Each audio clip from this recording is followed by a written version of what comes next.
Bien, bonsoir. Oui, je vais vous présenter quelques informations sur une nouvelle espèce de martinet qui se reproduit en Corse.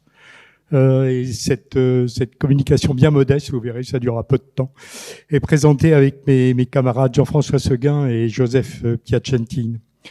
En Corse, on rencontre une petite centaine d'espèces reproductrices. Et régulièrement, il y a des propagules ça peut être un couple, ça peut être une toute petite population, qui s'installe pour 1 an, 2 ans, 3 ans, 4 ans. Et ça nous semble particulièrement intéressant de voir ce qui va rester en fait dans les années suivantes. Et c'est le cas justement de ce martinet. Donc il y a 4 espèces de martinets en Corse, reproductrices. Tout d'abord, le martinet noir, qui est présent dans tous les villages de Corse. Il y avait une très très belle colonie dans la ville de Bastia qui a fondu comme neige au soleil avec les rénovations d'immeubles. Chose intéressante, des toutes petites populations qui nichent dans des futaies matures de pin lariche. En Méditerranée, il y a très peu de martinets forestiers. L'autre espèce, c'est le martinet pâle, avec une belle population dans la ville de Bastia, notamment dans les quartiers neufs.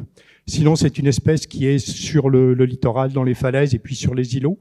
Petite caractéristique intéressante, 2 populations qui nichent à très haute montagne, c'est-à-dire au-dessus de 2000 mètres. Le martinet à ventre blanc, qui lui est dans les falaises maritimes, les falaises de l'intérieur. Et curieusement, contrairement à pas mal de régions européennes, il est plutôt rare dans les bâtiments. Et aujourd'hui, celle qui nous intéresse, c'est Apus cafer. Alors d'abord, un petit avertissement, le nom cafre en usage actuellement est hérité de l'histoire coloniale.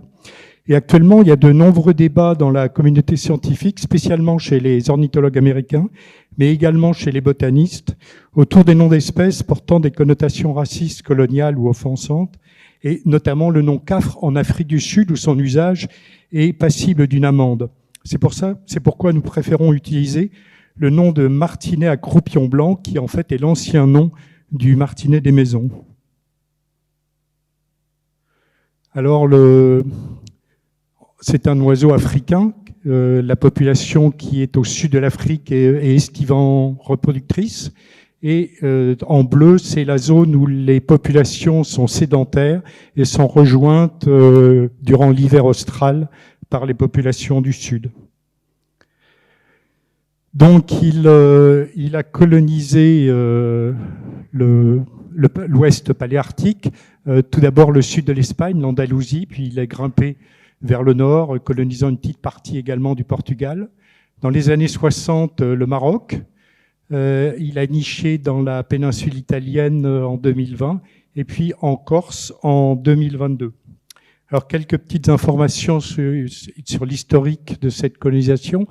Alors d'abord, la première observation remonte au 28 juillet 2020, en Balagne. On verra sur une carte après où se situe la Balagne. C'est une toute petite région dans le nord de la Corse. Et l'évidence de la reproduction a été obtenue en juillet 22 dans cette petite bicoque qui en fait servait d'entrepôt, puis vraisemblablement de dortoir pour les cheminots qui travaillaient autrefois sur la voie ferrée qui est en contrebas. Et cette même année 2022, il y a eu également 2 couples qui se reproduisaient sous des ponts routiers. Alors, quel support le martinet à croupion blanc utilise-t-il en Afrique australe? Eh bien, les oiseaux peuvent construire un nid comme beaucoup d'espèces de martinets et de salanganes, c'est-à-dire un nid composé de plumes et puis de débris divers trouvés en altitude. Mais il peut également usurper ou parasiter des nids d'autres espèces, comme des nids d'hirondelles en boue séchée. Alors, il y a plusieurs espèces du genre Hirundo en Afrique et plusieurs espèces du genre Cecropis. Ce qui va nous intéresser, c'est surtout les nids de Cecropis, c'est-à-dire d'hirondelles rousselines. Alors, dans le paléarctique, oui, comme je le disais, il niche surtout dans les nids d'hirondelles rousselines, assez rarement, en tout cas, il le fait en Espagne, dans des nids d'hirondelles de rochers ou de fenêtres. Pour situer, comme on voit, quand le martinet à ventre blanc sera dépendant des hirondelles rousselines, on a donc fait un inventaire des sites potentiels d'hirondelles rousselines en Corse. Pour cet inventaire, on a utilisé 3 catégories de nids. D'abord, les traces de nids. Alors, le problème des traces de nids, c'est que le nid peut avoir été construit et utilisé l'année précédente, mais il peut se maintenir aussi pendant 5, 10. On a des preuves de traces de nids qui ont plus de 15 ans. La deuxième catégorie sont les nids actifs, les nids utilisés dans l'année. Et la troisième catégorie, c'est des nids utilisés par des hirondelles rousselines dans l'année, mais qui ont été parasités par les martinets. Et on le reconnaît tout de suite parce qu'en fait, il y a des plumes blanches qui sont collées par les martinets dès qu'ils investissent le nid des rousselines. Enfin, les nids dégradés, c'est-à-dire des nids qui peuvent avoir un homenon ou deux, qui ont simplement un tout petit trou, ne sont généralement pas restaurés par les martinets. Alors, on a 2 cas documentés de parasitisme. Le premier, c'est en juin 23. Un couple de martinets a investi un nid où il y avait des grands poussins de rousseline. Ceux-ci ont été étouffés et puis sont vraisemblablement aussi morts de faim. Une semaine après, les martinets sont partis dans un autre nid de rousseline. Les rousselines sont revenues. Elles ont pondu une ponte de 4 œufs. Qui est allé à son terme, et les martinets de leur côté ont donc investi un autre nid de rousseline dans lequel ils se sont reproduits avec succès. Et le deuxième cas de parasitisme, c'est cette année, c'est en mai 25, au pied d'un nid de rousseline, il y avait ces 3 petits poussins nus de rousseline, donc âgés d'1 ou 2 jours. Les rousselines sont parties, évidemment, dans un bâtiment qui était à peine à 20 mètres. Là, elles ont élevé 2 nichés avec succès, et les martinets à ventre blanc, croupion blanc qui avaient investi le nid, eux, de leur côté, ont élevé 2 nichés avec succès. Alors, pour cet inventaire, où chercher les nids de rousseline tout d'abord, sous les ponts.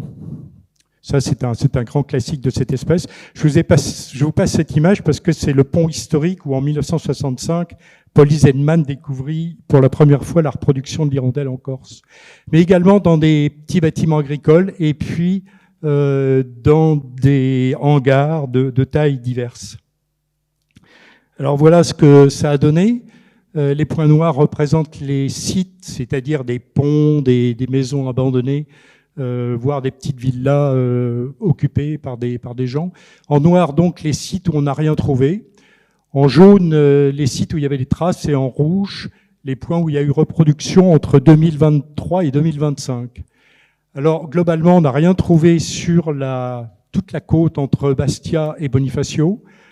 Finalement, ça confirme ce qu'on connaissait historiquement. Il n'y a jamais eu de nid de rousseline trouvé sur cette côte. En revanche, la reproduction est effective entre le Cap Corse et puis toute la côte occidentale de la Corse jusqu'au golfe de Ventilaigne, au nord de Bonifacio.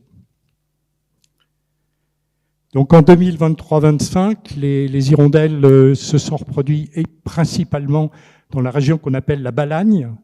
Et puis il y a eu un couple sur Saint-Florent, donc à l'est, et puis au sud-ouest, un couple dans la vallée du Fango. Quant aux martinets, eh bien, leur aire de reproduction au cours de ces 3 années s'est limitée à ce petit triangle.